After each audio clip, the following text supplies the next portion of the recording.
अस्सलाम वालेकुम स्टूडेंट्स। तो आज का जो हमारा टॉपिक है डेट इज़ आईजीए नेफ्रोपैथी।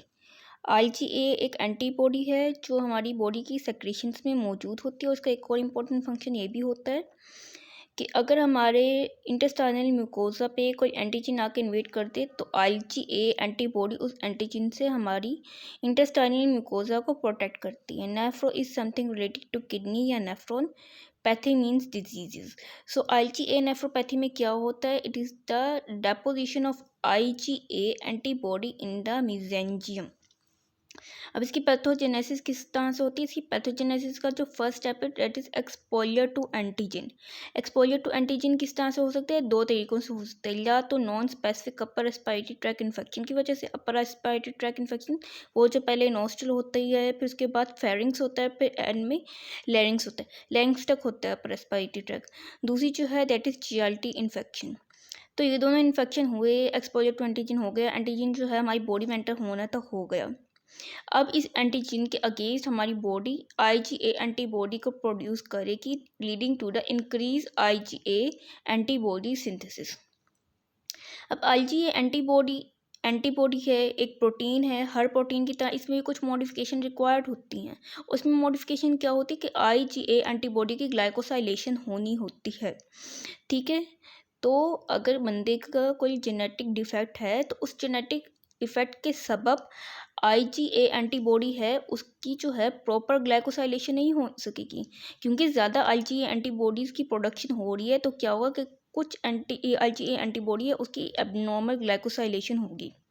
अब एबनॉर्मल आईजीए एंटीबॉडी की प्रोडक्शन हो जाएगी, क्योंकि प्रोटीन की प्रोडक्शन में अगर एक स्टेप भी इफेक्ट हो जाए then it results in the abnormal production of protein resulting in the abnormal production of IgA antibody. अब ये एबनॉर्मल आईजीए एंटीबॉडी नहीं रही, ये एक एंटीजन बन चुकी है क्योंकि ये एबनॉर्मल है। ठीक है, अब आईजीए क्योंकि एक एंटीजन बन चुकी है, now it would evoke the immune response resulting in the production of antibodies against IgA abnormal antigen. ठीक है, तो क्या होगा? ऑटो इम्यून एंटीबॉडीज बनेंगी अगेंस्ट एबनॉर्मल आईजीए एंटीजन। फिर क्या होगा कि एबनॉर्मल आईजीए एंटीजन और नई प्रोड्यूस करने वाली ऑटो इम्यून एंटीबॉडी दोनों आपस में कंबाइन करने की इम्यून कॉम्प्लेक्स की फॉर्मेशन हो जाएगी। अब इम्यून कॉम्प्लेक्स की फॉर्मेशन हो गई और इसमें जो इम्यून कॉम्प्लेक्स में जो एंटीजन के तौर पे ऐड कर रही है that is abnormal IgA antigen. अब ये जो एबनॉर्मल आईजीए एंटीजन जो है it possesses the affinity for the receptors present on the mesangium. और कौन से रिसेप्टर्स? CD71 receptor. तो क्या ये एंटीजन एंटीबॉडी कॉम्प्लेक्स जो है ये आके बाइंड कर जाएगा on the CD71 receptors on the mesangium, और इसी वजह से आईजीए एंटीबॉडी डेपोजिशन हो जाएगी इन the mesangium of the glomeruli.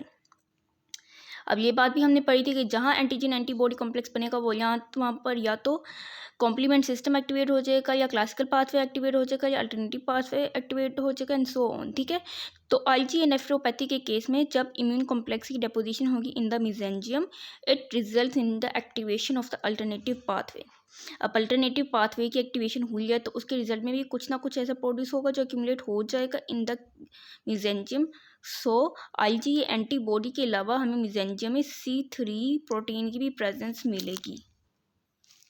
Now, what is the morphology observed in the case of acute IgA nephropathy? ठीक है, तो इसकी अगर मॉर्फोलॉजी देखनी है तो वो हम 3 हेडिंग्स के अंदर देखेंगे। एक हिस्टोलॉजिकल क्या होगी, दूसरी इम्यूनोफ्लोरेसेंस में क्या होगी, और इलेक्ट्रॉन माइक्रोस्कोप में क्या होगी। ठीक है, तो हिस्टोलॉजिकली अगर हम देखें तो ऑब्वियसली हम इसमें क्या हो रहा है कि आईजीए एंटीबॉडी की जो एंटीजन एंटीबॉडी कॉम्प्लेक्स बना है उसकी डेपोजिशन हो रही है मेसेंजियम में, तो obviously it would result in the widening of the mesangium, mesangial widening observe होगी। और दूसरी चीज़ जो इसमें ऑब्जर्व की जाएगी वो ये होगी कि फोकल प्रोलिफरेटिव ग्लोमेरुलोनेफ्राइटिस। फोकल मतलब कि चंद एक हिस्से पे महदूद रह जाना। ठीक है, ग्लोमेरुलोनेफ्राइटिस मीन्स आइटिस, तो इन्फ्लेमेशन या इन्फेक्शन। सो क्या होगा कि चंद जो है ग्लोमेरुलाई उनकी इन्फ्लेमेशन ऑब्जर्व की जाएगी which is focal proliferative glomerulonephritis. या फिर ऐसा भी हो सकता है कि it would result in the diffuse mesangial proliferation, कि अक्सरियत ग्लोमेरुलाई जो है उनको इफ़ेक्ट करके, ठीक है, उनके मेसेंजियल प्रोलिफरेशन करवा के resulting in the condition of mesangio proliferative glomerulonephritis. Diffuse के टर्म होती है कि स्प्रेड होना, फैल जाना, ठीक है। तो फोकल प्रोलिफरेटिव ग्लोमेरुलोनेफ्राइटिस की कंडीशन हो सकती है कि इन्फेक्शन जो है, इन्फ्लेमेशन जो है वो जन ग्लोमेरुलाई तक महदूद रह जाए, या जो मेसेंजियो प्रोलिफरेटिव ग्लोमेरुलोनेफ्राइटिस की भी कंडीशन हो सकती है कि अक्सरियत ग्लोमेरुलाई को इफ़ेक्ट करके उनकी जो है मेसेंजियल सेल्स की प्रोलिफरेशन करवा दी जाए। इम्यूनोफ्लोरेसेंस में हम क्या देखेंगे कि मेसेंजियम में कुछ चीज़ों की एक्यूमुलेशन हुई होगी। उन चीज़ों में एक होती है IgA एंटीबॉडी, एक IgG एंटीबॉडी, और क्योंकि अल्टरनेट पाथवे एक्टिवेट हुआ था तो C3 और प्रोपर्डिन की भी एक्यूमुलेशन नज़र आएगी। इलेक्ट्रॉन माइक्रोस्कोपिक एग्जामिनेशन में हम देखेंगे it confirms the dense electron deposits in the mesenteric which indicates the deposition of the abnormal IgA and antibody complex deposition in mesenteric। अब यहाँ तक हमने डिस्कस कर ली इसकी डेफिनेशन, इसकी पैथोजेनेसिस, इसकी मॉर्फोलॉजी। अब आखिरी चीज़ रह गई है दैट इज़ क्लिनिकल फीचर्स, कि क्या क्लिनिकल फीचर्स देखने को मिलेंगे in the case of IgA nephropathy. अब वो जो पेशेंट है हुई सफरिंग फ्रॉम IgA नेफ्रोपैथी, ठीक है, पहली बात तो ये कि पहले उसको होगा non specific upper respiratory tract infection, और फिर वो आगे डेवलप कर जाएगा IgA नेफ्रोपैथी, ठीक है। तो IgA नेफ्रोपैथी में हम क्या देखेंगे, acute nephritic syndrome. Nephritic syndrome में अक्सर जो हमने सिम्टम्स देखे थे वो हमें नज़र आएंगे, one of which is gross हीमेट urea, जो ब्लड में, यूरिन में ब्लड अपेयर होता है, डेट इज़ ग्रॉस हीमेटूरिया की condition in the case of acute nephritic syndrome, ठीक है। एक्यूट नेफ्राइटिक सिंड्रोम के तमाम तर सिम्टम्स IgA नेफ्रोपैथी में अब अपेयर होंगे, ठीक। और ये जो सिम्टम्स हैं in the case of IgA nephropathy वो पीरियोडिकली अपेयर होते हैं, कि एक दफ़ा IgA नेफ्रोपैथी के सिम्टम्स अपेयर हो गए, हीमेटूरिया, ग्रॉस हीमेटूरिया ऑब्जर्व किया गया, कुछ अर्से तक ये सिम्टम्स रहे, फिर बंदा ठीक हो गया, ठीक है। ठीक होने के बाद कुछ अर्से के बाद फिर से उसने सेम सिम्टम्स डेवलप कर लिए, ठीक है।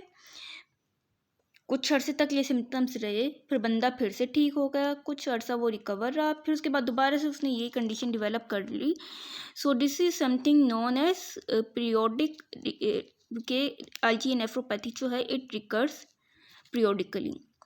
अब वो पेशेंट हुआ सफरिंग फ्रॉम सीलिएक डिजीज़ और लीवर डिजीज़, उसमें क्या होता है कि जो बाइल सिस्टम है हमारे लीवर का, वो अच्छी तरह से प्रॉपरली IgA एंटीबॉडी को क्लियर नहीं कर पाता है, ठीक है। सो क्या होता है कि किडनी के अलावा भी कुछ और ऑर्गन्स में IgA नेफ्रोपैथी ये डिजीज़ डेवलप होने के चांसेस होते हैं, resulting in the secondary IgA nephropathy, ठीक है। अब अगर इस डिज़ीज़ को ट्रीट ना किया जाए तो आहिस्ता आहिस्ता कुछ अरसे में ये स्लोली प्रोग्रेस हो के एंड स्टेज रीनल फेलियर की कंडीशन तक पहुंच जाती है, which is dangerous. So this was all about today's lecture. Hope you understood well. Thanks for watching.